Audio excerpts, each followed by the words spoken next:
ಓಂ ಶಾಂತಿ 13/7/2025 ಪ್ರಾತಃ ಮುರಳಿ. ಓಂ ಶಾಂತಿ. ಅವ್ಯಕ್ತ ಬಾಪ್ದಾದ.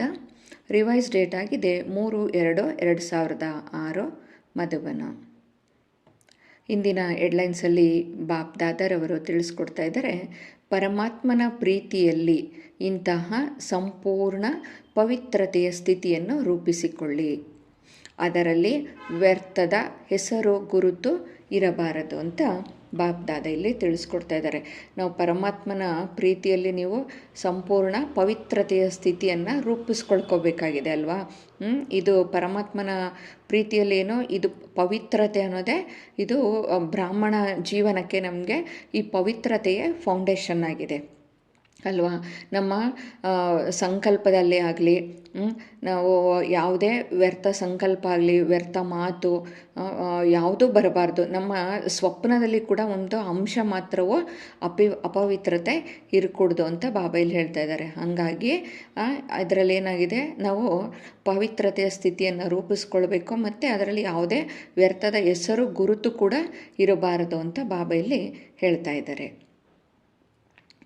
ಇಂದು ಬಾಪ್ದಾದ 4 ಕಡೆ ಎಲ್ಲ ಮಕ್ಕಳನ್ನು, ಪ್ರಭು ಪ್ರೀತಿಯ ಮಕ್ಕಳನ್ನು ನೋಡ್ತಾ ಇದ್ದಾರೆ ಅಲ್ವಾ. ಪ್ರಭು ಮೇಲೆ, ತಂದೆಯ ಮೇಲೆ ಎಷ್ಟು ಪ್ರೀತಿ ಇದೆ ಮಕ್ಕಳಿಗೆ ಎಲ್ಲ, ಎಷ್ಟು ತಂದೆಯನ್ನು ಪ್ರೀತಿ ಮಾಡ್ತಿದ್ದೀರಲ್ವ, ಅಂಥ ಮಕ್ಕಳನ್ನು ನೋಡ್ತಾ ಇದ್ದೀನಿ ಅಂತ ಬಾಬಾ ಇಲ್ಲಿ ಹೇಳ್ತಾ ಇದ್ದಾರೆ. ಇದು ಏನಾಗಿದೆ, ಈ ಇಡೀ ವಿಶ್ವದಲ್ಲಿ ನೀವು ಆಯ್ಕೆ ಆಗಿರೋದು ಅಂದರೆ ಪರಮಾತ್ಮನ ಪ್ರೀತಿಗೆ ಅಧಿಕಾರಿಯಾಗಿರೋರು ಮಕ್ಕಳು ಕೆಲವರು, ಕೋಟಿಯಲ್ಲಿ ಕೆಲವರಲ್ಲಿ ಕೆಲವರು ಮಾತ್ರ ಅಲ್ವಾ. ತಂದೆಯ ಪರಮಾತ್ಮ ತಂದೆಗೆ ಪ್ರೀತಿಯ ಅಧಿಕಾರಿಗಳಾಗಿದ್ದೀರಾ. ಅವರಿಗೆ ನಾವೇನಾಗಿದ್ದೀವಿ, ಅವರ ಖಜಾನೆಗೆ ಅಧಿಕಾರಿಗಳಾಗಿದ್ದೀರಾ ಅಲ್ವಾ. ನೋಡಿ, ಇಡೀ ವಿಶ್ವದಲ್ಲಿ ನೀವು ಕೆಲವು ಮಕ್ಕಳು ಮಾತ್ರ, ಕೋಟಿಯಲ್ಲಿ ಕೆಲವರಲ್ಲಿ ಕೆಲವರು ಮಾತ್ರ ಈ ಪರಮಾತ್ಮನ ಪ್ರೀತಿಗೆ ಅಧಿಕಾರಿಗಳಾಗಿದ್ದೀರಾ ಅಂತ ತಂದೆಯಲ್ಲಿ ಹೇಳ್ತಾ ಇದ್ದಾರೆ. ಈ ಪರಮಾತ್ಮನ ಪ್ರೀತಿ ಇದೆಲ್ಲ ಮಕ್ಕಳನ್ನು ನೋಡ್ರಿ ಇಲ್ಲಿ ಕರೆ ತಂದಿದೆ. ಏಕೆಂದರೆ ನೀವು ದ್ವಾಪರ ಯುಗದಿಂದ ತಂದೆಯನ್ನು ಕರೀತಾ ಕೂಗ್ತಾ ಅವ್ರನ್ನ ಎಷ್ಟು ಪ್ರೀತಿಯಿಂದ ಕರೀತಾ ಇದ್ರಿ. ಬನ್ನಿ ತಂದೆ, ನಮಗೆ ಸಾಕಾಗಿದೆ, ನಾವು ಪತಿತರನ್ನು ಪಾವನ ಮಾಡು ಈ ಜಗತ್ತಿನಿಂದ ನಮಗೆ ಅಂತ ಕೂಗಿದ್ದೀರ. ಆ ಪ್ರೀತಿ ಇದೆಯಲ್ಲ, ಎಷ್ಟು ಪ್ರೀತಿಯಿಂದ ಅವರನ್ನು ಕರೆದಿದ್ದೀರ. ಆ ಪ್ರೀತಿ ಏನು ಅಂದರೆ ಆಯಸ್ಕಾಂತದಂತೆ ನಿಮಗೆ ಸೆಳೆದಿದೆ ಪರಮಾತ್ಮನ ಅಲ್ವಾ. ಪರಮಾತ್ಮನ ಕಡೆಗೆ ಆ ಪ್ರೀತಿನೇ ನಿಮ್ಮನ್ನು ಎಳ್ಕೊಂಡು ಬಂದಿದೆ. ಅದಕ್ಕೋಸ್ಕರ ನೀವು ಪರಮಾತ್ಮನ ಮಕ್ಕಳಾಗಿದ್ದೀರಾ ಅಂತ ಬಾಬಾ ಇಲ್ಲಿ ಹೇಳ್ತಾ ಇದ್ದಾರೆ.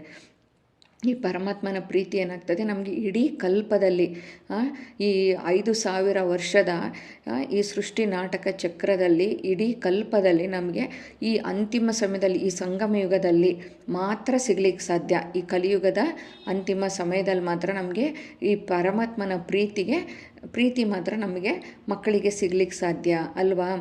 ಈಗ ನೋಡಿ, ನಾವು ದ್ವಾಪರ ಯುಗದಿಂದನೂ ನಾವು ಬೇರೆ ಬೇರೆ ಮಹಾತ್ಮರಿಗೆ, ಧರ್ಮಾತ್ಮರು ಅವ್ರನ್ನೆಲ್ಲ ನೀವು ಅನುಸರಿಸ್ತಾ ಬಂದಿದ್ದೀರ ಅಲ್ವಾ.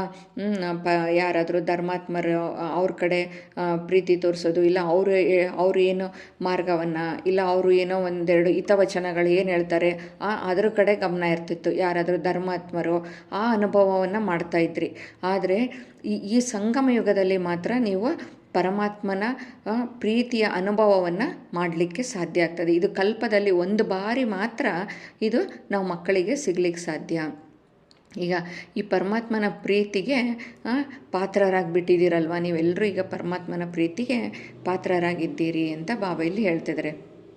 ಅದು ನೀವು ಅನುಭವ ಮಾಡಬೇಕು. ಪರಮಾತ್ಮ ತಂದೆ ನನ್ನ ಜೊತೆಯಲ್ಲಿಯೇ ಇದ್ದಾರೆ, ನಾವು ಅವರ ಜೊತೆ ಇರ್ತೇವೆ ಅಂತ ಹೇಳ್ಬಿಟ್ಟು ಇದನ್ನು ಅನುಭವ ಮಾಡ್ತಾ ಇರಬೇಕು. ಅನುಭವ ಮಾಡಿದರೆ ಮಾತ್ರ ಇದು ಪರಮಾತ್ಮನ ಪ್ರೀತಿ ಎಂಥದ್ದು ಅಂತೇಳಿ ನಿಮಗೆ ಅರ್ಥ ಆಗ್ತದೆ. ಪರಮಾತ್ಮನು ನಮ್ಮನ್ನು ಬಿಟ್ಟಿರ್ಲಿಕ್ಕೆ ಸಾಧ್ಯ ಇಲ್ಲ, ನಾವು ಕೂಡ ಪರಮಾತ್ಮನನ್ನು ಅಗಲಿರಲಿಕ್ಕೆ ಸಾಧ್ಯ ಇಲ್ಲ. ಇಷ್ಟು ಪ್ರೀತಿಯನ್ನು ಅನುಭವ ಮಾಡ್ತಾ ಇರಬೇಕು ಯಾವಾಗಲೂ. ಎಲ್ಲ ಮಕ್ಕಳು ಮಾಡ್ತಾ ಇದ್ದೀರಲ್ವಾ.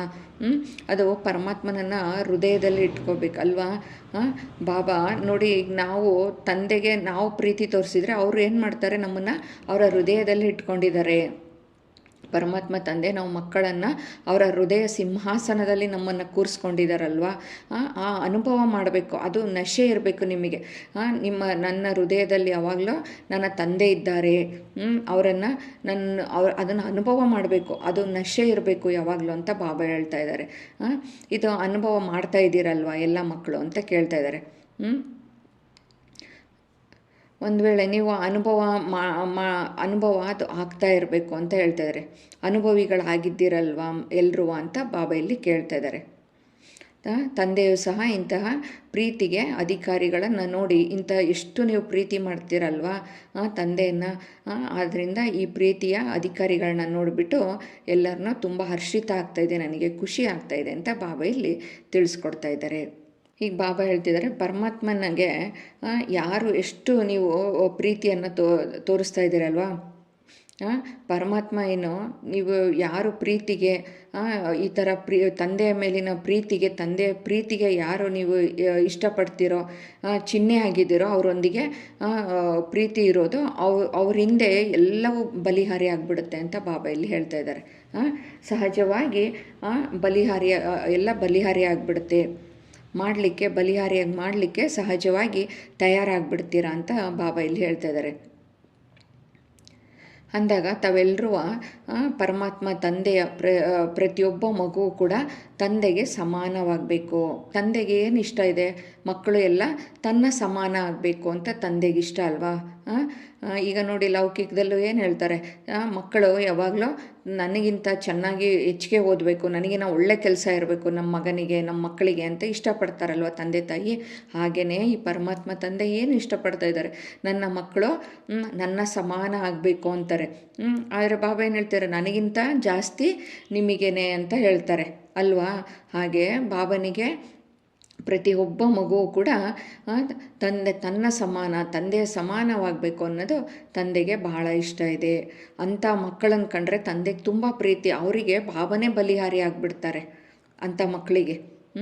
ಅಷ್ಟು ತಂದೆಗೆ ಪ್ರೀತಿ ಇದೆ ಮಕ್ಕಳ ಮೇಲೆ.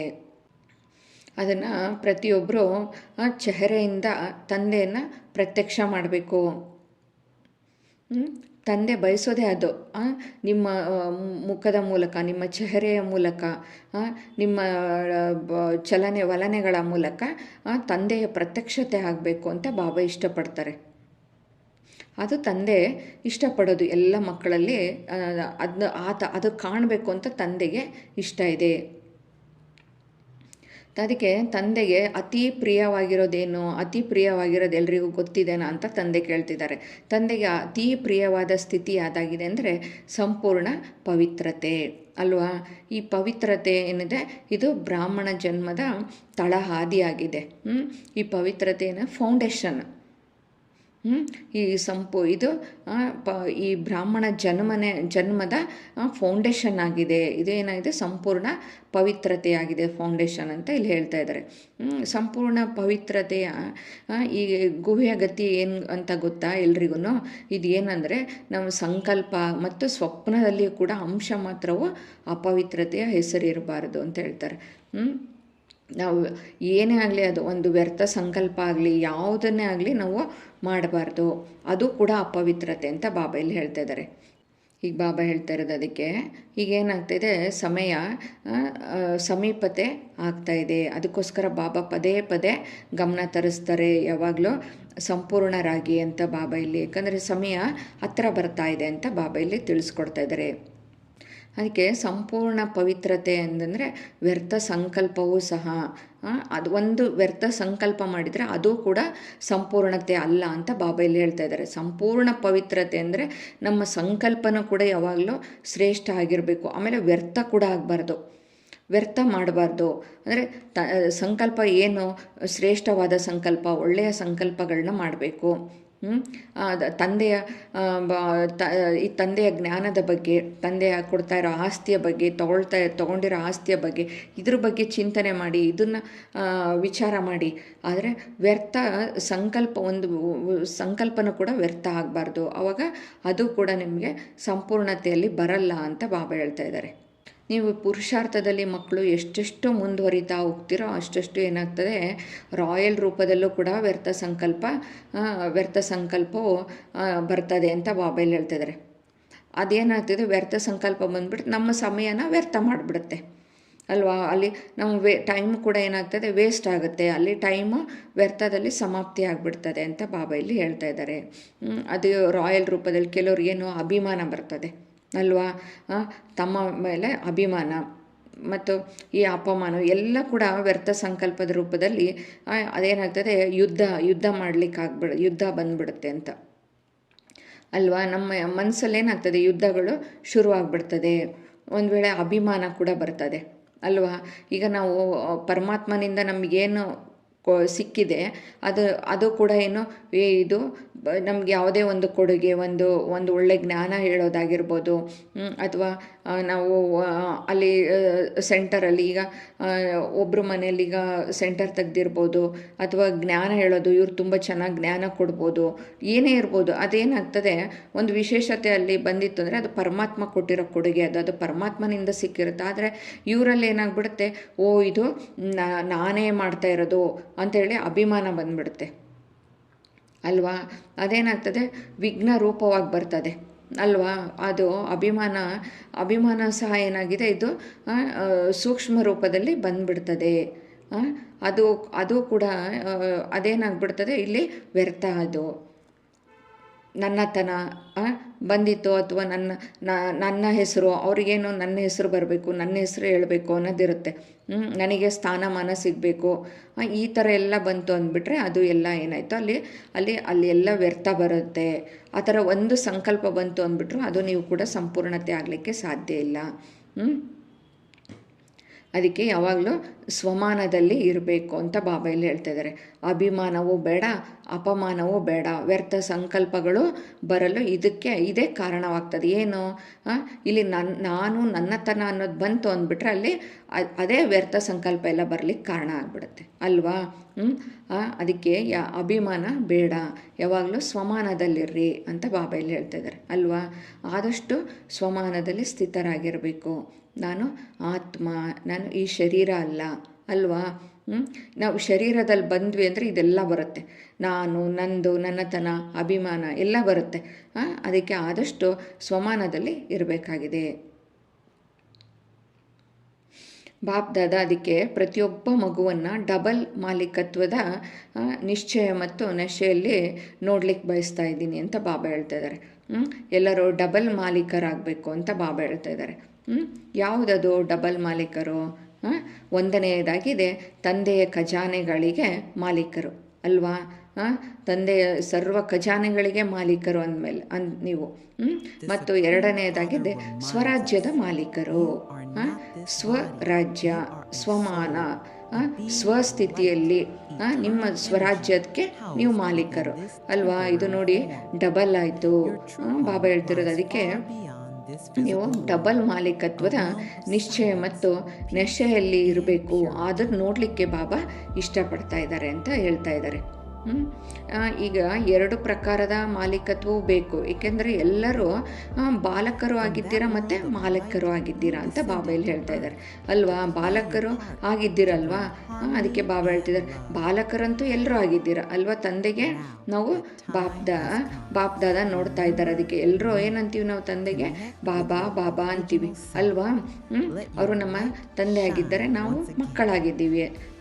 ಅದಕ್ಕೆ ಬಾಬಾ ಹೇಳ್ತಿದ್ದಾರೆ ಬಾಲಕರಂತೂ ಎಲ್ಲರೂ ಆಗಿದ್ದೀರಾ, ನನ್ನ ಬಾಬಾ ಎಂದು ಹೇಳ್ತೀರಾ ಅಲ್ವಾ ಅಂತ ಹೇಳ್ತಿದ್ದಾರೆ. ಬಾಲಕರು ಆಗಬೇಕು ಮತ್ತು ಅದರ ಜೊತೆ ಮಾಲೀಕರು ಆಗಬೇಕು ಅಂತ ಹೇಳ್ತಿದ್ದಾರೆ. ಆದರೆ ಈ ಮಾಲೀಕತನದಲ್ಲಿ ಏನು ಮಾಡ್ತೀರಾ ಅಂದರೆ ಇದರಲ್ಲಿ ಎಲ್ಲರೂ ಒಂದೇ ರೀತಿ ಆಗ್ಲಿಕ್ಕೆ ಸಾಧ್ಯ ಇಲ್ಲ. ಇಲ್ಲಿ ಬಾಲಕ ಅಂತೂ ಎಲ್ಲರೂ ಆಗ್ಬಿಟ್ಟಿದ್ದೀರ, ಮಕ್ಕಳಾಗಿದ್ದೀರ. ತಂದೆಗೆ ಬಾಬಾ, ತಂದೆ, ನನ್ನ ಅಪ್ಪ ಅಂತ ಹೇಳ್ತೀರಾ. ನಾವು ಬಾಬನ ಮಕ್ಕಳು, ನಾವು ತಂದೆಗೆ ಮಕ್ಕಳಾಗಿದ್ದೀವಿ ಅಂತ ಬಾಲಕ ಆಗಿದ್ದೀರಾ. ಆದರೆ ಮಾಲೀಕತನದಲ್ಲಿ ಏನಾಗಿದ್ದೀರ, ಈಗೆಲ್ಲರೂ ನಂಬರ್ 6 ಆಗಿಬಿಟ್ಟಿದ್ದೀರಾ ಅಂತ ಬಾಬಾ ಹೇಳ್ತಾ ಇದ್ದಾರೆ. ಮಾಲೀಕತನದಲ್ಲಿ ಏನಾಗಿದ್ದೀರಾ ನೀವು, ನಂಬರ್ 6 ಆಗಿದ್ದೀರಾ. ಆಸ್ತಿ ಖಜಾನೆ ಏನಾಗಿದೆ ನಿಮಗೆ ಪ್ರಾಪ್ತಿಯಾಗಿದೆ. ಆದರೆ ಬಾಲಕತನದ ನಿಶ್ಚಯ ಇದೆ, ನಿಶ್ಚಯ ಮತ್ತು ನಶೆ ಇರ್ತದೆ. ಆದರೆ ಇಲ್ಲಿ ಪ್ರಾಕ್ಟಿಕಲಲ್ಲಿ ಮಾಲೀಕತನದ ನಿಶ್ಚಯದ ನಶೆ ಇಲ್ಲಿ ಏನಾಗ್ಬಿಟ್ಟಿರ ನಂಬರ್ ವಾರ್ ಆಗಿದ್ದೀರಾ. ಅದರಲ್ಲಿ ನಿಶ್ಚಯನೂ ಇದೆ, ನಶೆನೂ ಇದೆ. ತಂದೆಯ ಮಕ್ಕಳಂತೂ ಆಗಿದ್ದೀರಾ, ಅದು ಸಂಪೂರ್ಣ ನಿಶ್ಚಯ ಎಲ್ರಿಗೂ ಇದೆ ಮಕ್ಕಳಿಗೆ. ಅದು ಇದೆ, ನಶೆನೂ ಇದೆ, ನಾವು ತಂದೆಗೆ ಮಕ್ಕಳಾಗಿದ್ದೀವಿ ಅಂತ. ಆದರೆ ಇದು ಬೇಕಲ್ವಾ, ಇದು ಪ್ರಾಕ್ಟಿಕಲ್ ರೂಪದಲ್ಲಿ ನೀವು ಮಾಲೀಕರಾಗಿದ್ದೀರಾ, ಇದರಲ್ಲಿ ನಂಬರ್ ವಾರ್ ಆಗಿದ್ದೀರಾ ಮಕ್ಕಳು. ನಿಶ್ಚಯದಲ್ಲಿ ಮತ್ತು ನಶೆಯಲ್ಲಿ ಎರಡರಲ್ಲೂ ನಂಬರ್ ವಾರ್ ಇದ್ದೀರಾ ಅಂತ ಹೇಳ್ತಿದ್ದಾರೆ. ಆದ್ದರಿಂದ ಫಸ್ಟ್ ಏನಾಗಬೇಕು, ನಾವು ಸ್ವರಾಜ್ಯ ಅಧಿಕಾರಿ ಮಾಲೀಕರಾಗಿದ್ದೀರಾ ಅಂತ ಕೇಳ್ತಿದ್ದಾರೆ ಬಾಬಾ. ವಿಶೇಷವಾಗಿ ಮನಸ್ಸು ವಿಘ್ನ ಆಗ್ತದೆ ಅಲ್ವಾ. ಸ್ವರಾಜ್ಯ ಅಧಿಕಾರಿ ಮಾಲೀಕರು ಆಗಿದ್ದೀರಲ್ವ ಎಲ್ಲರೂ. ಮಾಲೀಕರಾಗೋದ್ರಲ್ಲಿ ಏನಾಗ್ತದೆ, ಮನಸ್ಸು ವಿಘ್ನ ಆಗ್ತದೆ. ಮೊದಲು ಅದಕ್ಕೆ ಮನಸ್ಸಿಗೆ ಮಾಲೀಕರಾಗಬೇಕು ಎಲ್ಲರೂ ಅಲ್ವಾ. ಮನಸ್ಸನ್ನು ಹಿಡಿತದಲ್ಲಿ ಇಡ್ಕೋಬೇಕು ಅಂತ ಹೇಳಲ್ವಾ. ಲೌಕಿಕದಲ್ಲೂ ಕೂಡ ನಮ್ಮ ಮನಸ್ಸು ನಮ್ಮ ಹಿಡಿತದಲ್ಲಿರಬೇಕು. ಹಾಗೆ ಬಾಬಾ ಹೇಳ್ತಿದ್ದಾರೆ, ಅದಕ್ಕೆ ಮನಸ್ಸಿಗೆ ಮಾಲೀಕರಾಗಿ. ನೀವೆಂದಿಗೂ ಮನಸ್ಸಿಗೆ ಪರವಶ ಆಗಬಾರ್ದು ಅಂತ ಹೇಳ್ತಾರೆ ಅಲ್ವಾ. ಮನಸ್ಸನ್ನು ನಮ್ಮ ಹಿಡಿತದಲ್ಲಿ ಇಟ್ಕೋಬೇಕು. ಆವಾಗ ನೀವೇನಾಗಕ್ಕೆ ಸ್ವರಾಜ್ಯ ಅಧಿಕಾರಿಗಳಾಗ್ತೀವೆಂದು ಹೇಳ್ತೀರಾ ಅಂತ ಹೇಳ್ತಿದ್ದಾರೆ. ಸ್ವರಾಜ್ಯ ಅಧಿಕಾರಿ ಅಂದ್ರೇನು, ರಾಜರಾಗಿದ್ದೀರಿ ಅಂತ. ನೋಡಿ ಹೇಗೆ ಬ್ರಹ್ಮ ತಂದೆ ಏನಾದರೂ ಅವರು ಪ್ರತಿನಿತ್ಯ ಪರಿಶೀಲನೆ ಮಾಡ್ಕೊಳ್ತಾ ಇದ್ರು. ಅವರು ಪ್ರತಿನಿತ್ಯ ತಮ್ಮನ್ನು ತಾವು ಎಲ್ಲ ಟೆಸ್ಟ್ ಮಾಡ್ಕೊಳ್ತಾ ಇದ್ರು. ನಾನು ಇವತ್ತೇನು, ನನ್ನ ಮನಸ್ಸು ಬುದ್ಧಿ ಎಲ್ಲ ನಾನು ಕಂಟ್ರೋಲಲ್ಲಿದೆಯಾ, ನಾನು ಹಿಡಿತದಲ್ಲಿದೆಯಾ, ನಾನು ಸ್ವರಾಜ್ಯದ ಅಧಿಕಾರಿ ಆಗಿದ್ದೀನಾ, ನನ್ನ ಮನಸ್ಸು ಬುದ್ಧಿ ಇದೆಯಾ ಅಂತೇಳಿ ಅವರು ಡೈಲಿ ಚೆಕ್ ಮಾಡ್ಕೊಳ್ತಾ ಇದ್ರು. ಅದಕ್ಕೇ ಬ್ರಹ್ಮ ತಂದೆ ಪ್ರತಿನಿತ್ಯ ಅವ್ರ ಪರಿಶೀಲನೆ ಮಾಡ್ಕೊಂಡೇನಾದ್ರು ಅವ್ರ ಮನಸ್ಸಿನ ಮಾಲೀಕನಾದ, ಮನಸ್ಸಿಗೆ ಅವರು ಮಾಲೀಕರಾದರು. ಆವಾಗ ಇಡೀ ವಿಶ್ವದ ಮಾಲೀಕನ ಅಧಿಕಾರವನ್ನು ಪ್ರಾಪ್ತಿ ಮಾಡ್ಕೊಂಡ್ರಲ್ವಾ. ನೋಡಿ, ಅವರು ಮನಸ್ಸಿಗೆ ಮಾಲೀಕರಾದರೆ, ಬಾಬಾ ಹೇಳೋದು ಅದಕ್ಕೇ, ನಿಮ್ಮ ಮನಸ್ಸಿಗೆ ನೀವು ಮಾಲೀಕರಾದರೆ ಇಡೀ ವಿಶ್ವಕ್ಕೆ ಮಾಲೀಕರಾಗಲಿಕ್ಕೆ ಇಡೀ ವಿಶ್ವಕ್ಕೆ ಮಾಲೀಕರಾಗಲಿಕ್ಕಾಗ್ತದೆ ಅಲ್ವಾ. ಅದಕ್ಕೆ ಫಸ್ಟು ಮಾಲೀಕ ಆಗಬೇಕು. ಹಾಗೆ ಈ ಮನಸ್ಸು ಬುದ್ಧಿ ಏನಾಗಿದೆ, ಇದು ಅದನ್ನು ನೀವು ಕಂಟ್ರೋಲಲ್ಲಿ ಇಟ್ಕೋಬೇಕು. ಮನಸ್ಸು ಬುದ್ಧಿ ಏನಾಗಿದೆ, ಈ ರಾಜನ ಲೆಕ್ಕದಲ್ಲಿ ಬಾಬಾ ಹೇಳ್ತಿರೋದು ಮಂತ್ರಿಗಳಾಗಿದ್ದಾರೆ ಅಂತ ಹೇಳ್ತಿದ್ದಾರೆ. ಮನಸ್ಸು ಮತ್ತು ಬುದ್ಧಿ, ಈ ವ್ಯರ್ಥ ಸಂಕಲ್ಪವು ಸಹ ಏನಾಗಿದೆ, ಮನಸ್ಸಿನಲ್ಲೇ ಉತ್ಪತ್ತಿ ಆಗೋದು ಅಲ್ವಾ.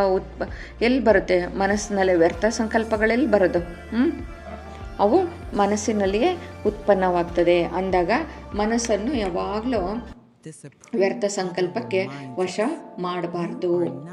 ಅದೇನಾಗ್ತದೆ, ಮನಸ್ಸು ಒಂದೊಂದ್ಸರಿ ನಾವು ಕಂಟ್ರೋಲ್ ತಪ್ಪಿಬಿಟ್ರೆ ಅದೇನಾಗ್ತದೆ, ವ್ಯರ್ಥ ಸಂಕಲ್ಪಗಳಲ್ಲಿ ಹೋಗ್ಬಿಡ್ತದೆ. ಅದಕ್ಕೆ ಯಾವಾಗಲೂ ನಾವು ಅದನ್ನು ಜ್ಞಾನ ಪ್ರಮಾಣದಲ್ಲಿ ನಡೆಸ್ತಾ ಇರಬೇಕು. ಮನಸ್ಸು ಇಲ್ಲಾಂದರೆ ಅದು ಚಂಚಲವಾಗ್ತಾ ಹೋಗ್ತಿರ್ತದೆ ಅಲ್ವಾ, ಪರವಶವಾಗ್ತಾ ಇರ್ತದೆ. ಅದಕ್ಕೆ ಪರಿಶೀಲನೆ ಮಾಡ್ಕೋಬೇಕು ಅಂತ ಬಾಬಾ ಇಲ್ಲಿ ಹೇಳ್ತಾ ಇದ್ದಾರೆ. ಅದಕ್ಕೆ ಮನಸ್ಸನ್ನು ಯಾವಾಗಲೂ ಕುದುರೆಗೆ ಹೋಲಿಸ್ತಾರೆ ಅಲ್ವಾ. ಕುದುರೆಗೆ ಹೋಲಿಸ್ಲಾಗ್ತದೆ, ಏಕೆಂದರೆ ಅದು ಚಂಚಲವಾಯಿತು ಅಂದ್ಬಿಟ್ರೆ ಕುದುರೆಗೆ ಹೋಲಿಸ್ತಾರೆ. ಅದಕ್ಕೆ ಇಲ್ಲಿ ಬಾಬಾ ನಮಗೇನು ಕೊಟ್ಟಿದ್ದಾರೆ, ಶ್ರೀಮತವೆಂಬ ಲಗಾಮ್ ಕೊಟ್ಟಿದ್ದಾರೆ ಅಲ್ವಾ. ತಂದೆ ನಮಗೆ ತಮ್ಮ ಶ್ರೀಮತವೆಂಬ ಲಗಾಮ್ ಕೊಟ್ಟಿದ್ದಾರೆ. ಆ ಲಗಾಮನ್ನು ಯಾವಾಗಲೂ ಹಿಡ್ಕೊಂಡೇ ಇರಬೇಕು. ಈಗ ನೋಡಿ, ಕುದುರೆ ಓಡಿಸೋನು ಅದು ಕುದುರೆ ಲಗಾಮ್ ಹಿಡ್ಕೊಂಡೇ ಇರಬೇಕು ಅವನು. ಇಲ್ಲ ಅಂದರೆ ಅದೊಂದು ಸ್ವಲ್ಪ ಲಗಾಮ್ ಲೂಸ್ ಆಯಿತು ಅಂದರೆ ಕುದುರೆ ಏನು ಎಲ್ಲೆಲ್ಲೋ ಓಡೋಗ್ಬಿಡುತ್ತೆ, ಆ ಕಡೆ ಈ ಕಡೆ, ಬೇಲಿ ಸೈಡು, ಸ್ಟ್ರೈಟ್ ರೋಡಲ್ಲಿ ಹೋಗಲ್ಲ, ಅಡ್ಡ ದಾರಿ, ಈ ಕಡೆ ದಾರಿ ಎಲ್ಲ ಹೊರಟೋಗ್ಬಿಡುತ್ತೆ. ಅದೇ ರೀತಿ ಕೂಡ ನಮಗೇನು ಬಾಬಾ ಕೊಟ್ಟಿರೋದೀಗ ಈ ಶ್ರೀಮತವೆಂಬ ನಮಗೆ ಲಗಾಮನ್ನು ಕೊಟ್ಟಿದ್ದಾರೆ. ಈ ಮನಸ್ಸು ಅನ್ನೋದೇನು ಕುದುರೆ ಆಗಿದೆ. ಅದಕ್ಕೆ ಆ ಲಗಾಮನ್ನು ನಾವು ಯಾವಾಗಲೂ ಗಟ್ಟಿಗೆ ಇಟ್ಕೊಂಡಿರಬೇಕು. ಅದನ್ನು ಸ್ವಲ್ಪ ಲೂಸ್ ಬಿಟ್ರೆ ಏನಾಗ್ತದೆ, ಅದು ಚಂಚಲವಾಗ್ತಾ ಹೋಗ್ತದೆ. ಅದಕ್ಕೆ ಎಲ್ಲರ ಬಳಿ ಶ್ರೀಮತವೆಂಬ ಲಗಾಮು ಇಟ್ಕೊಂಡಿದ್ದೀರಲ್ಲ ಅಂತ ಬಾಬಾ ಕೇಳ್ತಾ ಇದ್ದಾರೆ. ಇದನ್ನು ಸ್ವಲ್ಪ ಸಡಿಲ ಬಿಟ್ಟರೆ, ಸ್ವಲ್ಪ ಲೂಸ್ ಬಿಟ್ರಿ ಅಂದರೆ ಮನಸ್ಸೇನಾಗ್ಬಿಡ್ತದೆ, ಚಂಚಲವಾಗಿಬಿಡ್ತದೆ. ಆ ಲಗಾಮ್ ಯಾಕೆ ಸಡಿಲ ಆಗ್ತದೆ ಅಂತ ಯೋಚನೆ ಮಾಡಿದ್ದೀರಾ ಯಾವತ್ತಾದರೂ? ನೋಡಿ, ನೀವು ಸ್ವಲ್ಪ ಯೋಚನೆ ಮಾಡಿ, ಅದು ಲಗಾಮ್ ಯಾಕೆ ಲೂಸ್ ಆಗ್ತದೆ ಅಂದರೆ ನಾವೇನು ಮಾಡ್ತೀವಿ, ಆ ಕಡೆ ಈ ಕಡೆ ಸೈಡ್ ಸೀನ್ ನೋಡೋಕ್ಕೆ ಶುರು ಮಾಡ್ತೀವಿ ಅಲ್ವಾ. ಸೈಡ್ ಸೀನ್ ಅಂದ್ರೇನು, ಆ ಕಡೆ ಬದಿ ಈ ಕಡೆ ಬದಿ ಇರೋ ದೃಶ್ಯಗಳನ್ನ, ಅವ್ರು ಹಂಗಿದ್ದಾರೆ ಇವ್ರು ಹಿಂಗಿದ್ದಾರೆ ಅಲ್ವಾ, ಅಯ್ಯೋ ಬಿಡು ಅಂದರೆ ಸೋಂಬೇರಿತನ ಬರೋದು. ಬಿಡು ಏನು ಬಾಬನ್ ನೆನಪು, ಇವತ್ತು ಮಾಡಿದ್ರಾಯ್ತು ನಾಳೆ ಮಾಡಿದ್ರಾಯ್ತು, ಅಮೃತ ವೇಳೆ ಹೇಳ್ಬೇಕಾ, ಬಾಬನ ನೆನಪು ಮಾಡಬೇಕಾ, ಮಾಡೋಣ ಬಿಡು ಇನ್ನೊಂದು ದಿನ, ನಾಳೆ ಮಾಡೋಣ ಇವತ್ತು ಬಿಡೋಣ, ಬೇರೆ ವ್ಯರ್ಥ ಹೋಗೋದು ಆ ಥರ ಎಲ್ಲ ನಾವೇನು ಸೈಡ್ ಸೀನು ಬದಿಗಳ ದೃಶ್ಯಗಳನ್ನ ನೋಡಿಬಿಟ್ರೆ ಏನಾಗ್ತದೆ, ಅದು ಲಗಾಮು ಲೂಸ್ ಆಗಿಬಿಡ್ತದೆ. ಅವಾಗೇ ನಮ್ಮ ಮನಸ್ಸಿಗೆ ಅದು ಅವಕಾಶ ಸಿಕ್ಕಂಗಾಗ್ಬಿಡುತ್ತಲ್ಲ. ಓ ನನ್ನ ಮಾಲೀಕ ಏನು ಮಾಡ್ದ, ನನ್ನ ಲಗಾಮನ್ನು ಲೂಸ್ ಮಾಡಿಬಿಟ್ಟ, ನನ್ನ ಲಗಾಮ ಲೂಸ್ ಮಾಡಿದ್ದಾನೆ ಅಂತೇಳಿ ಮನಸ್ಸೇನಾಗುತ್ತೆ, ಓ ಆ ಕಡೆ ಈ ಕಡೆ ಓಡೋಕ್ಕೆ ಶುರು ಮಾಡಿಬಿಡ್ತದೆ. ಅದಕ್ಕೆ ಯಾವಾಗಲೂ ಸ್ಮೃತಿಯಲ್ಲೇ ಇರಬೇಕಾಗಿದೆ. ಮಾಲೀಕನಾಗಿ ಈಗ ಬಾಲಕರಂತೂ ಆಗಿದ್ದೀರಾ, ಅದಕ್ಕೆ ನಾನು ಮಾಲೀಕನ ಸ್ಮೃತಿಯಲ್ಲಿ ಯಾವಾಗಲೂ ಇರಬೇಕು, ಪರಿಶೀಲನೆ ಮಾಡ್ಕೊಳ್ತಾ ಇರಬೇಕು. ನಾವು ಯಾವಾಗ ಖಜಾನೆಗಳಿಗೆ ಮಾಲೀಕನಾಗಿದ್ದೀನಾ, ಪರಮಾತ್ಮ ಕೊಟ್ಟಿರೋ ಈ ಸರ್ವ ಖಜಾನೆಗಳಿಗೆ ನಾನು ಮಾಲೀಕನಾಗಿದ್ದೀನಾ ಅಂದಮೇಲೆ ನೀವು ಅದು ಖಜಾನೆಗಳಿಗೆ ಮಾಲೀಕನಾಗಿದ್ದೇನೆ ಅಂದಮೇಲೆ ನೀವೇನು ಸ್ವರಾಜ್ಯಕ್ಕೆ ಮಾಲೀಕರು ಆಗಲಿಕ್ಕೆ ಸಾಧ್ಯ ಆಗ್ತದೆ ಅಲ್ವಾ. ಆ ಥರ ಆಗಿದ್ದಾಗ ನೀವು ಡಬಲ್ ಮಾಲೀಕರಾಗಲಿಕ್ಕೆ ಆಗ್ತದೆ. ಒಂದು ವೇಳೆ ನಿಮಗೆ ಮಾಲೀಕರು ಆಗಲಿಕ್ಕೆ ಏನಾದರೂ ಕಡಿಮೆ ಇದ್ರೆ ಏನಾಗ್ತದೆ, ನಿರ್ಬಲ ಸಂಸ್ಕಾರ ಇಮರ್ಜ್ ಆಗಿಬಿಡ್ತದೆ ಅವಾಗ ಅಲ್ವಾ. ನಿರ್ಬಲತೆ ಬಂದುಬಿಡ್ತದೆ, ನಿರ್ಬಲ ಸಂಸ್ಕಾರ. ಅವಾಗೇನು ಹೇಳ್ತೀರಾ, ಅಯ್ಯೋ ಇದೇ ನನ್ನ ಸಂಸ್ಕಾರ, ಇದೇ ನನ್ನ ಸ್ವಭಾವ ಅಂತ ಹೇಳಲಿಕ್ಕೆ ಶುರು ಮಾಡ್ತೀರ. ಅಂದರೆ ಅದು ಮನಸ್ಸು ಲೂಸ್ ಬಿಟ್ಟಾಗ ಆ ಕಡೆ ಈ ಕಡೆ ಹೋಗೋಕ್ಕೆ ಶುರುವಾಗುತ್ತೆ. ಆವಾಗ ನಿಮಗೆ ಪರಮಾತ್ಮನ ತಂದೆ ಕಡೆ ನಮಗೆ ಶ್ರೀಮತ ಏನು ಕೊಟ್ಟಿದ್ದಾರೆ ಅದ್ರ ಕಡೆ ಕಾನ್ಸಂಟ್ರೇಟ್ ಮಾಡಲ್ಲ ಅಲ್ವಾ. ಶ್ರೀಮಂತದ ಲಗಾಮ್ ಇಟ್ಕೊಳ್ಳಲ್ಲ, ಅವಾಗ ಬಿಟ್ಟು ಬಿಡ್ತೀರಲ್ಲ, ಅವಾಗ ಏನಾಗ್ತದೆ, ಮನಸ್ಸು ಆ ಕಡೆಗೆ ಎಳ್ಕೊಳ್ಳೋಕೆ ಶುರುವಾಗುತ್ತೆ. ಅವಾಗ ಮಾಲೀಕತನ ಬಿಟ್ಟು ಬಿಡ್ತೀರ. ಅವಾಗ ನೀವು ಅವಾಗ ಸ್ವರಾಜ್ಯಕ್ಕೆ ಮಾಲೀಕರಾಗಲಿಲ್ಲ ಅಂದರೆ ನೀವು ಇಲ್ಲಿ ಏನಾಗುತ್ತೆ, ಖಜಾನೆಗೂ ಮಾಲೀಕರಾಗಲಿಲ್ಲ, ಸ್ವರಾಜ್ಯಕ್ಕೂ ಮಾಲೀಕರಾಗಲಿಲ್ಲ ಅಂದರೆ ಅವಾಗ ವಿಶ್ವ ಮಾಲೀಕರಾಗಲಿಕ್ಕಾಗಲ್ಲ. ನಾವು ಅವಾಗ ಚೆಕ್ ಮಾಡ್ಕೊಂಡು ಡಬಲ್ ಮಾಲೀಕರು ಆಗ್ಲಿಕ್ಕಾಗಲ್ಲ. ಅವಾಗ ಏನಾಗುತ್ತೆ, ನಿಮ್ಮಲ್ಲೇ ಏನಾಗ್ಬಿಡುತ್ತೆ, ಈ ನಿರ್ಬಲತೆ ಬರಲಿಕ್ಕೆ ಶುರುವಾಗ್ಬಿಡ್ತದೆ. ಅಯ್ಯೋ ನನ್ನ ಸ್ವಭಾವವೇ ಹಿಂಗೆ, ನನ್ನ ಸಂಸ್ಕಾರವೇ ಹಿಂಗಿದೆ ಅಂತ ಹೇಳಲಿಕ್ಕೆ ಶುರು ಮಾಡ್ತೀರಾ. ಅಯ್ಯೋ ಇದ್ದರೆ ಆಗುತ್ತೆ ಬಿಡಿ ಅನ್ನೋದು ಈ ಥರ ಎಲ್ಲ ಬರಲಿಕ್ಕೆ ಶುರುವಾಗ್ತದೆ ಮನಸ್ಸಲ್ಲಿ. ಇದೇನಾಗ್ತದೆ, ಅದು ಅವಾಗ ಯೋಚನೆ ಮಾಡೋಕ್ಕೆ, ಇದು ನನ್ನ ಸಂಸ್ಕಾರವಾ, ಇದು ನನ್ನದಾಗಿದೆಯೋ ಅಥವಾ ರಾವಣನ ಆಸ್ತಿ ಅಲ್ವಾ. ಆ ನಿರ್ಬಲತೆ ಸಂಸ್ಕಾರ ಏನು, ಇದು ರಾವಣನ ಸಂಪತ್ತಾಗಿದೆ ಅಲ್ವಾ. ಅದನ್ನು ನಂದಂತ ಹೇಳಲಿಕ್ಕಾಗ್ತದಾ, ಇಲ್ಲ ಅಲ್ವಾ. ಅದು ಹೆಂಗೆ ನಮ್ದಾಗ್ಲಿಕ್ಕಾಗ್ತದೆ. ನಮ್ಮ ಸಂಸ್ಕಾರ ಯಾವುದಾಗಿದೆ, ಯಾವುದು ತಂದೆಯ ಸಂಸ್ಕಾರ ಆಗಿದೆಯೋ ಅದೇನಾಗಿದೆ, ನಮ್ಮ ಸಂಸ್ಕಾರ ಆಗಿದೆ ಅಲ್ವಾ. ಅದಕ್ಕೆ ಅದು ರಾವಣನ ಸಂಸ್ಕಾರ, ಅದು ಬೇಡ ಅಂತೇಳಿ ತಕ್ಷಣ ಏನೇ ಮನಸ್ಸು ಓಡ್ತಾ ಇತ್ತು ಅಂದರೂ ಬೇಗ ಲಗಾಮನ್ನು ಹಿಡ್ಕೋಬೇಕು. ಇಟ್ಕೊಂಡು ನಮ್ಮ ಸ್ವಸ್ಥಿತಿಯಲ್ಲಿ ನಾವು ಇರಬೇಕಾಗಿದೆ. ತಂದೆಯ ಸಂಸ್ಕಾರ ಯಾವುದಾಗಿದೆ ಅದೆಲ್ಲ ಮಕ್ಕಳ ಸಂಸ್ಕಾರ ಆಗಬೇಕು ಅಂತಲೇ ತಂದೆ ಇಷ್ಟಪಡೋದು. ಪರಮಾತ್ಮ ತಂದೆಯ ಸಂಸ್ಕಾರ ಯಾವುದಾಗಿದೆ, ಅವ್ರದ್ದು ಸಂಸ್ಕಾರ ಆಗಿದೆ ವಿಶ್ವ ಕಲ್ಯಾಣದ ಸಂಸ್ಕಾರ ಅಲ್ವಾ.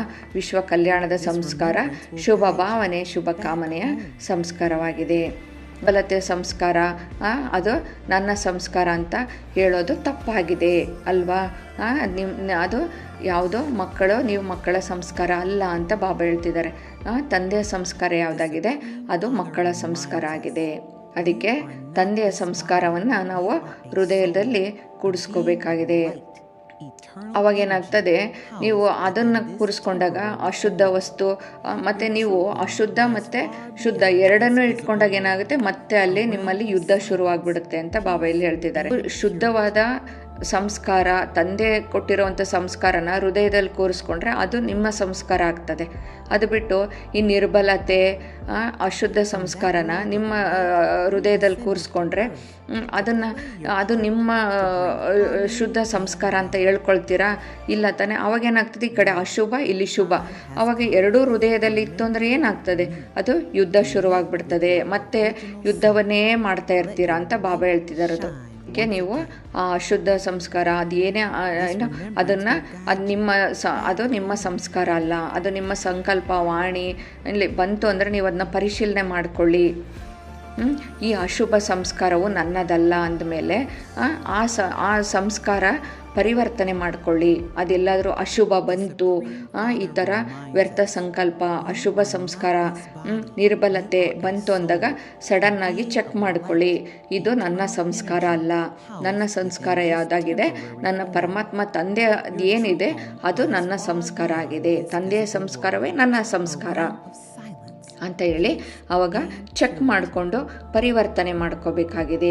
ಆ ಸಂಸ್ಕಾರ ಪರಿವರ್ತನೆನ ಮಾಡ್ಕೋಬೇಕಾಗಿದೆ. ನಮ್ಮ ಸಂಸ್ಕಾರ ವಿಶ್ವ ಕಲ್ಯಾಣದ ಸಂಸ್ಕಾರ, ಶುಭ ಭಾವನೆ, ಶುಭ ಕಾಮನೆಯ ಸಂಸ್ಕಾರವಾಗಿರಬೇಕು. ನಮ್ಮ ಬಾಪ್ ದಾದರವರು ಪ್ರತಿಯೊಬ್ಬ ಮಗುವನ್ನು ಪದಮದಷ್ಟು ಭಾಗ್ಯವಂತರನ್ನಾಗಿ ನೋಡಲಿಕ್ಕೆ ಇಷ್ಟಪಡ್ತಾರೆ.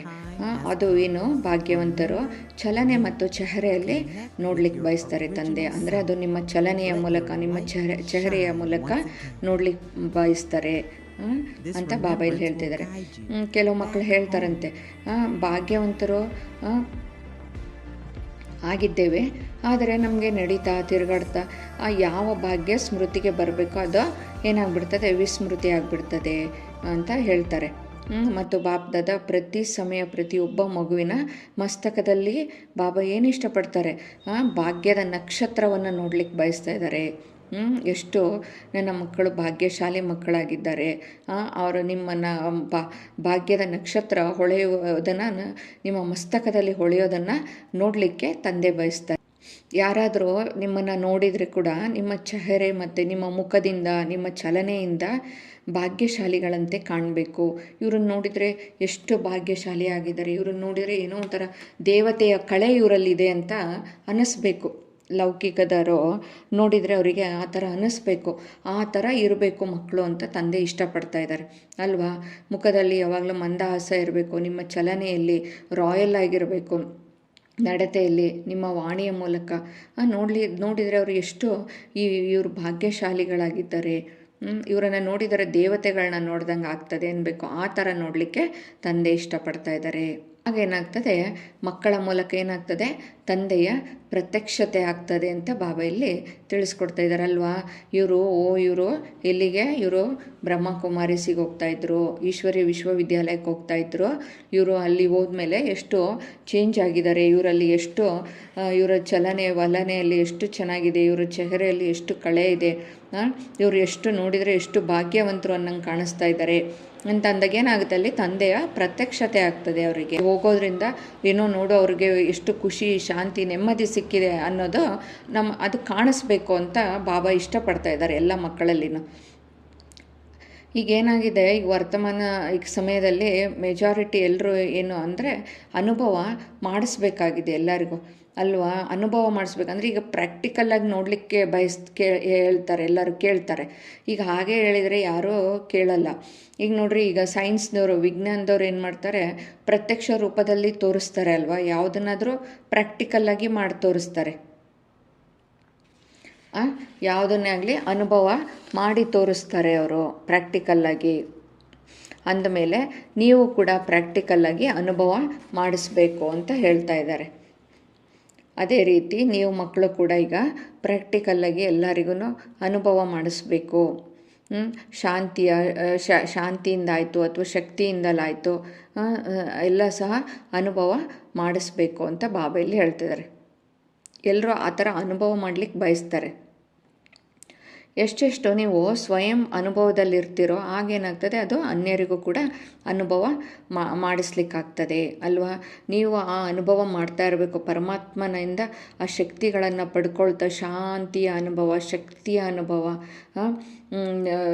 ಸುಖದ ಅನುಭವ, ಖುಷಿಯ ಅನುಭವ, ಅದೆಲ್ಲ ಅನುಭವ ಮಾಡ್ತಾ ಇದ್ದರೆ ಅದು ಬೇರೆಯವ್ರಿಗೂ ಕೂಡ ಮಾಡಿಸ್ಲಿಕ್ಕಾಗ್ತದೆ ಅಂತ ಬಾಬಾ ಇಲ್ಲಿ ಹೇಳ್ತಿದ್ದಾರೆ. ಅದಕ್ಕೆ ಬಾಬಾ ಇದನ್ನೇ ಡೈರೆಕ್ಷನ್ ಕೊಡ್ತಾ ಇದ್ದಾರೆ ಬಾಪ್ ದಾದಾರವರು. ಈಗೇನಾಗಿದೆ, ಕಂಬೈನ್ಡ್ ಸೇವೆ ಮಾಡಬೇಕು ನೀವು ಮಕ್ಕಳು ಅಂತ ಹೇಳ್ತಿದ್ದಾರೆ. ಕೇವಲ ನೀವು ಬರೀ ಮುಖದಿಂದ ವಾಣಿಯಿಂದ ಹೇಳೋದಲ್ಲ ಅಂತ ಹೇಳ್ತಾ ಇದ್ದಾರೆ.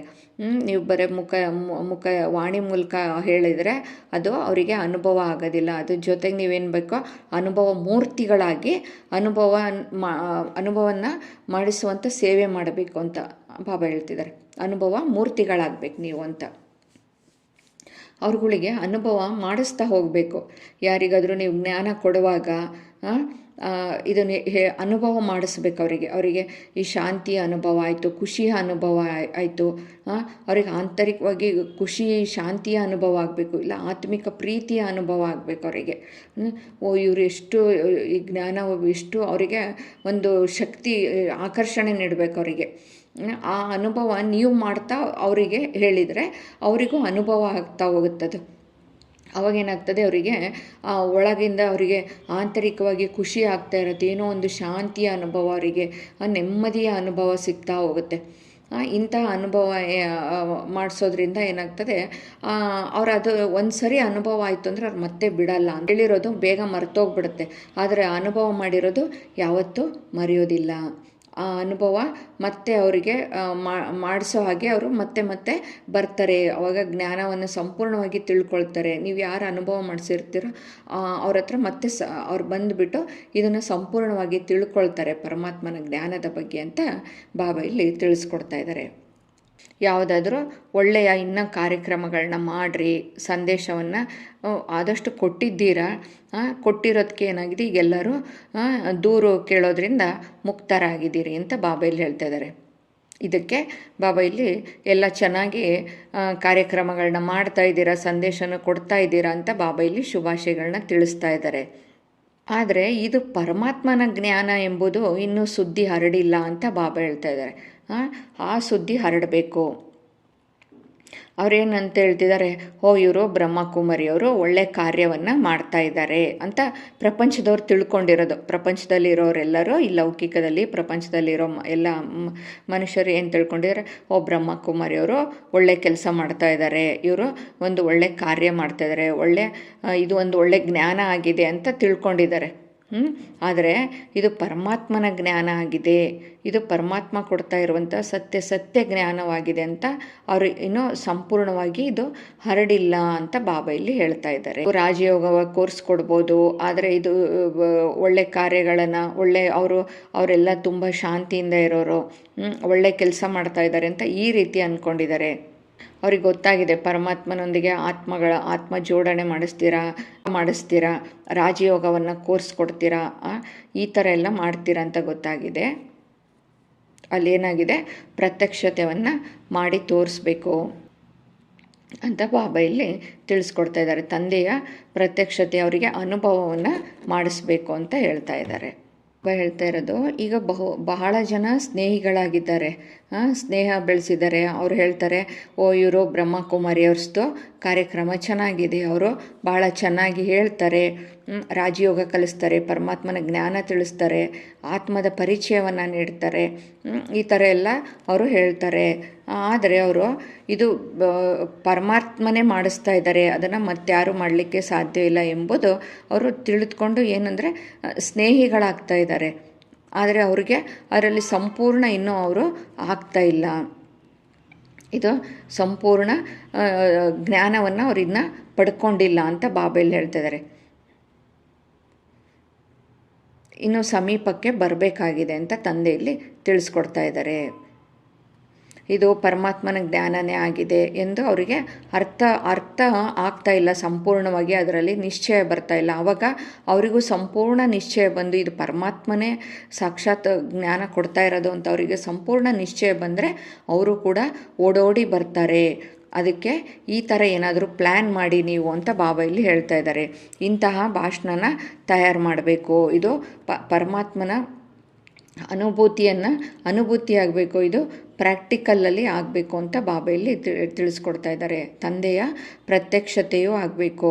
ಈಗಿನೂ ಏನು ಹೇಳ್ತಿದ್ದಾರೆ ಅವರೆಲ್ಲ, ಇದು ಜ್ಞಾನ ಚೆನ್ನಾಗಿದೆ, ಇವ್ರು ಚೆನ್ನಾಗಿ ಮಾಡ್ತಾ ಇದ್ದಾರೆ ಅಂತ ಅಲ್ಲಿವರೆಗೂ ತಲುಪಿ ನಿಂತಿದೆ ಇನ್ನೂ ಅಂತ ಬಾಬಾ ಇಲ್ಲಿ ಹೇಳ್ತಾ ಇದ್ದಾರೆ.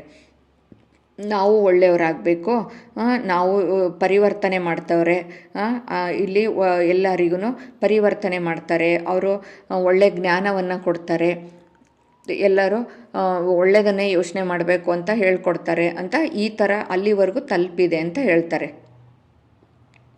ಅದಕ್ಕೋಸ್ಕರ ಏನಾಗಬೇಕು, ಪರಮಾತ್ಮನ ಪ್ರೀತಿಯ ಅನುಭೂತಿಯಿಂದಲೇ ಹರಡುವುದು ಅಂತ ಹೇಳ್ತಿದ್ದಾರೆ. ಆದ್ದರಿಂದ ಅನುಭವಿ ಮೂರ್ತಿಗಳಾಗಿ ಅನುಭವವನ್ನು ಮಾಡಿಸ್ಬೇಕಾಗಿದೆ ಅಂತ ಬಾಬಾ ಇಲ್ಲಿ ಹೇಳ್ತಿದ್ದಾರೆ. ಮೊದಲು ನೀವು ಅನುಭವಿ ಮೂರ್ತಿಗಳಾಗ್ಬಿಟ್ಟು ಅವರಿಗೆ ಅನುಭವವನ್ನು ಮಾಡಿಸ್ಬೇಕು ಅಂತ ಹೇಳ್ತಿದ್ದಾರೆ. ಆಗ ಈಗ ನೀವೇನಾಗ್ತೀರ, ಡಬಲ್ ಮಾಲೀಕತ್ವದ ಸ್ಮೃತಿಯಿಂದ ಸಮರ್ಥರನ್ನಾಗಿ ಮಾಡಬೇಕಾಗಿದೆ ಅಂತ ಬಾಬಾ ಇಲ್ಲಿ ತಿಳಿಸ್ಕೊಡ್ತಾ ಇದ್ದಾರೆ. ಇಂದಿನ ವರದಾನ ಆಗಿದೆ, ಸೈಲೆನ್ಸ್ನ ಶಕ್ತಿಯ ಮೂಲಕ ಸೆಕೆಂಡ್ನಲ್ಲಿ ಮುಕ್ತಿ ಮತ್ತು ಜೀವನ್ಮುಕ್ತಿಯ ಅನುಭವ ಮಾಡಿಸುವಂತಹ ವಿಶೇಷ ಆತ್ಮಭವ. ಅದಕ್ಕೆ ಬಾಬಾ ಇಲ್ಲಿ ಹೇಳ್ತಿದ್ದಾರೆ, ವಿಶೇಷ ಆತ್ಮಗಳ ಕೊನೆಯ ವಿಶೇಷತೆ ಏನಾಗಿದೆ, ಸೆಕೆಂಡ್ನಲ್ಲಿ ಯಾವುದೇ ಆತ್ಮಕ್ಕೆ ಮುಕ್ತಿ ಮತ್ತು ಜೀವನ್ಮುಕ್ತಿಯ ಅನುಭವಿಯನ್ನಾಗಿ ಮಾಡೋದಾಗಿದೆ ಅಲ್ವಾ. ನಾವು ಕೇವಲ ನೀವು ಈ ಮಾರ್ಗ ತೋರಿಸೋದಷ್ಟೇ ಅಲ್ಲ, ಒಂದು ಸೆಕೆಂಡ್ನಲ್ಲಿ ಶಾಂತಿ ಹಾಗೂ ಅತೀಂದ್ರಿಯ ಸುಖದ ಅನುಭವವನ್ನು ಮಾಡಿಸ್ತಾರೆ. ಯಾರೋ ಆ ಥರ ಯಾರು ವಿಶೇಷತೆ ಆಗಿರುತ್ತೆ, ಆತ್ಮಗಳ ಕೊನೆಯ ವಿಶೇಷತೆ ಅದೇ ಆಗಿರಬೇಕು ಅಂತ ಬಾಬಾ ಇಲ್ಲಿ ಹೇಳ್ತಿದ್ದಾರೆ. ಬರೀ ನಾವು ಅವರಿಗೆ ಮಾರ್ಗ ಅಷ್ಟೇ ತೋರಿಸೋದಲ್ಲ, ಆ ಥರ ಅನುಭವವನ್ನು ಮಾಡಿಸ್ಬೇಕು. ಒಂದು ಸೆಕೆಂಡ್ನಲ್ಲಿ ಶಾಂತಿಯ ಮತ್ತು ಅತೀಂದ್ರಿಯ ಸುಖದ ಅನುಭವವನ್ನು ಮಾಡಿಸ್ತಾರೆ ಅಂತ ಹೇಳ್ತಿದ್ದಾರೆ. ಮತ್ತು ಜೀವನ್ಮುಕ್ತಿಯ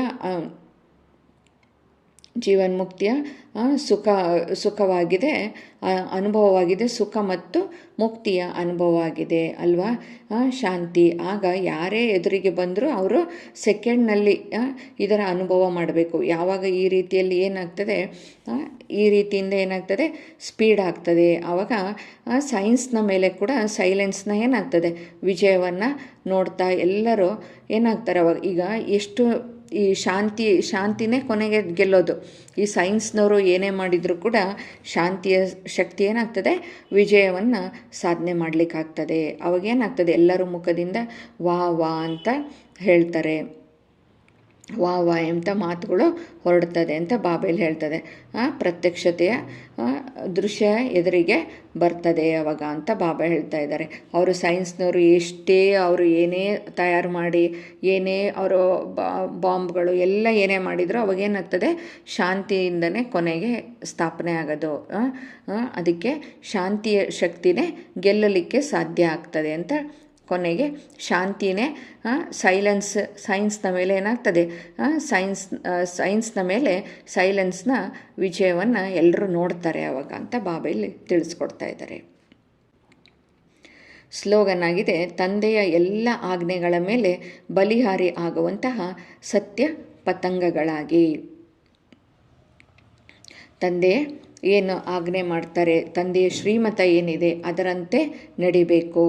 ತಂದೆಯ ಆಜ್ಞೆಯಂತೆ ನಡೆದರೆ ಏನಾಗ್ತದೆ, ನಾವು ತಂದೆಯ ಆಜ್ಞೆಗಳ ಮೇಲೆ ಅವಾಗ ಎಲ್ಲ ಆಜ್ಞೆಗಳಂತೆ ನಡೆದರೆ ನಾವು ಬಲಿಹಾರಿ ಆಗ್ತೀವಿ ಅಂತ ಬಾಬಾ ಇಲ್ಲಿ ಹೇಳ್ತಾ ಇದ್ದಾರೆ. ತಂದೆ ಕೊಟ್ಟಿರುವ ಶ್ರೀಮತದ ಮೇಲೆ ನಡಿಬೇಕಾಗಿದೆ. ತಂದೆ ಕೊಟ್ಟಿರುವ ಆಜ್ಞೆಗಳ ಮೇಲೆ ಬಲಿಹಾರಿ ಆಗುವಂತಹ ಸತ್ಯ ಪತಂಗಗಳಾಗ್ರಿ ಅಂತ ಬಾಬಾ ಇಲ್ಲಿ ತಿಳಿಸ್ಕೊಡ್ತಾ ಇದ್ದಾರೆ. ಇಂದಿನ ಅವ್ಯಕ್ತ ಸೂಚನೆಯಾಗಿದೆ, ಸಂಕಲ್ಪ ಶಕ್ತಿಯನ್ನು ಜಮಾ ಮಾಡಿ ಶ್ರೇಷ್ಠ ಸೇವೆಗೆ ನಿಮಿತ್ತರಾಗಿ ಅಂತ ಹೇಳ್ತಾ ಇದ್ದಾರೆ. ಹೇಗೆ ನಾವು ಈಗ ವಾಚದಿಂದ ಅಂದರೆ ವಾಣಿಯ ಮೂಲಕ ಹೇಳುವ ಮೂಲಕ ಹೇಗೆ ಡೈರೆಕ್ಷನ್ ಕೊಡಬೇಕಾಗ್ತದೆ, ಇದೇ ರೀತಿ ಶ್ರೇಷ್ಠ ಸಂಕಲ್ಪದ ಮೂಲಕ ಡೈರೆಕ್ಷನ್ ಕೊಡಬೇಕು ಅಂತ ಹೇಳ್ತಾ ಇದ್ದಾರೆ. ಆ ಸಂಕಲ್ಪದಿಂದನೇ ಕಾರೋಬಾರ್ ನಡೆಸ್ಬೋದು ಅಂತ ಬಾಬಾ ಇಲ್ಲಿ ಹೇಳ್ತಾ ಇದ್ದಾರೆ. ಹೇಗೆ ಈಗ ಸೈನ್ಸ್ನವ್ರು ನೋಡಿ, ವಿಜ್ಞಾನದವರು ಪೃಥ್ವಿ ಅಂದರೆ ಭೂಮಿಯ ಕೆಳಗಿನಿಂದ ಹಿಡಿದು ಮೇಲಿನವರೆಗೂ ಕೂಡ ಡೈರೆಕ್ಷನ್ ಪಡೆದುಕೊಳ್ತಾರಲ್ವ. ಈಗ ಭೂಮಿಯಲ್ಲಿ ಏನಿದೆ ಅಂತ ಅದು ಈಗ ಸಮುದ್ರದ ಒಳಗೆ ಏನೇನಿದೆ ಅದರಲ್ಲಿ ಒಂದು ಎಲ್ಲ ಇದನ್ನೆಲ್ಲ ಹಾಕಿಬಿಟ್ಟು ಅವರು ಮೇಲೆಯಿಂದನೇ ನೋಡಿ ತಿಳ್ಕೊಬೋದು. ಅದು ಡೈರೆಕ್ಷನ್ನಲ್ಲಿ ಅವ್ರು ಹೇಗೆ ಡೈರೆಕ್ಷನ್ ಕೊಡ್ತದೆ ಆಗೆಲ್ಲ ಹೋಗ್ತದೆ. ಈಗ ನೋಡಿ ಅವರು ಒಂದು ಅಲ್ಲಿನೂ ಕೂಡ ಈ ಭೂಮಿ ಮೇಲೆ ಅವರು ಸ್ಯಾಟಲೈಟ್ಗಳನ್ನ ಬಿಡ್ತಾರೆ. ಅದರದ್ದು ಮೂಲಕನೂ ಇಲ್ಲಿನೇ ಕೂತ್ಕೊಂಡು ಅವರು ಡೈರೆಕ್ಷನ್ ಅದು ಯಾವ ಕಡೆ ಹೋಗಬೇಕು ಏನು ಎಲ್ಲದನ್ನು ಅವರು ಇಲ್ಲೇ ಕೂತ್ಕೊಂಡು ಮಾಡ್ತಾರೆ. ಆದರೆ ಆ ಸೈನ್ಸಿಂದೇ ಆ ಥರ ನಡೀತಿದೆ ಅಂದಮೇಲೆ ನೀವು ಶ್ರೇಷ್ಠ ಸಂಕಲ್ಪ ಶಕ್ತಿ ಮೂಲಕ ಇಡೀ ಕಾರೋಬಾರ್ ನಡೆಸಲಿಕ್ಕೆ ಸಾಧ್ಯವಿಲ್ವಾ ಅಂತ ಬಾಬಾ ಕೇಳ್ತಾ ಇದ್ದಾರೆ ಅಲ್ವಾ? ಸಾಧ್ಯ ಇದೆ ಅಲ್ವಾ? ಹೇಗೆ ನಾವು ಮಾತಾಡಿಬಿಟ್ಟು ಯಾವುದೇ ವಿಚಾರವನ್ನು ಹೇಗೆ ಸ್ಪಷ್ಟ ಮಾಡ್ತೀವಿ, ಅದೇ ರೀತಿ ಈಗ ಮುಂದೆ ಹೋದಂತೆಲ್ಲ ಏನಾಗ್ತದೆ, ಸಂಕಲ್ಪಗಳ ಮೂಲಕನೇ ಆಗ್ತಾ ಹೋಗ್ತದೆ. ಬಾಬಾ ಹೇಳಿದ್ದಾರೆ ಎಷ್ಟೋ ವಾಣಿಗಳಲ್ಲಿ, ಇನ್ನು ಮುಂದಿನ ದಿನಗಳಲ್ಲಿ ಏನಾಗ್ತದೆ, ಈ ಕರೆಂಟ್ ಇರಲ್ಲ, ಈ ಫೋನ್ಗಳಿರಲ್ಲ, ಈ ಮೊಬೈಲ್ ಇರಲ್ಲ, ಏನೂ ಇರಲ್ಲ. ಅವಾಗೇನಾಗ್ತದೆ, ಸಂಕಲ್ಪಗಳಿಂದಲೇ ಹೋಗ್ತಾ ಇರ್ತದೆ. ಅಂದರೆ ನಮ್ಗೆ ಯಾರಿಗೆ ನೀವು ಮಕ್ಕಳಿಗೋ ನಿಮ್ಮ ಸ್ನೇಹಿತರಿಗೋ ಯಾರಿಗೆ ನೀವು ಏನು ಸಂಕಲ್ಪ ಕೊಡಬೇಕಾಗಿರುತ್ತೆ ಅದು ಸಂಕಲ್ಪನೇ ಟಚ್ ಆಗ್ತದೆ ಅಂತ ಹೇಳ್ತಾ ಇದ್ದಾರೆ ಅಲ್ವಾ? ಅದಕ್ಕೆ ಸಂಕಲ್ಪದ ಶಕ್ತಿ ಬೇಗ ತಾಗ್ತದೆ. ಅದಕ್ಕೆ ಹೇಳೋದು, ಯಾರ ಬಗ್ಗೆನೂ ಅಶುಭ ಸಂಕಲ್ಪ ಇರಬಾರ್ದು, ಯಾವಾಗಲೂ ಶುಭ ಸಂಕಲ್ಪನೆ ಮಾಡಬೇಕು ಅಂತ ಹೇಳೋದು. ಸಂಕಲ್ಪದ ಶಕ್ತಿ ಅಷ್ಟು ಪವರ್ಫುಲ್ ಆಗಿರ್ತದೆ ಅಂತ ಬಾಬಾ ಹೇಳಿದ್ದಾರೆ ತುಂಬ ಸರಿ. ಹಾಗೆಯೇ ಸಂಕಲ್ಪಗಳಿಂದ ಇಡೀ ಕಾರೋಬಾರ್ ನಡೆಸ್ಬೋದು. ಆದ್ದರಿಂದ ಶ್ರೇಷ್ಠ ಸಂಕಲ್ಪದ ಸ್ಟಾಕ್ನ ಜಮಾ ಮಾಡ್ಕೊಳ್ಳಿ ಅಂತ ಹೇಳ್ತಾ ಇದ್ದಾರೆ. ಏಕೆಂದರೆ ಮುಂದೆ ನಮಗೆ ಈ ಸಂಕಲ್ಪಗಳಿಂದನೇ ನಾವು ಕಳಿಸ್ಬೇಕಾಗಿದೆ. ಸಂಕಲ್ಪನೆ ಈಗ ನಾವು ಯಾರ ಬಗ್ಗೆನಾದರೂ ಒಂದು ಸಂಕಲ್ಪ ಮಾಡಿದ್ವಿ ಅಂದರೆ ಅದು ಅವರಿಗೆ ಟಚ್ ಆಗ್ತದೆ. ಆದ್ದರಿಂದ ಶ್ರೇಷ್ಠ ಸಂಕಲ್ಪಗಳನ್ನ ಸ್ಟಾಕನ್ನು ಜಮಾ ಮಾಡ್ಕೊಳ್ಳಿ ಅಂತ ಬಾಬಾ ಇಲ್ಲಿ ತಿಳಿಸ್ಕೊಡ್ತಾ ಇದ್ದಾರೆ. ಅಚ್ಚ. ಓಂ ಶಾಂತಿ. ಓಂ ಶಾಂತಿ. ಓಂ ಶಾಂತಿ.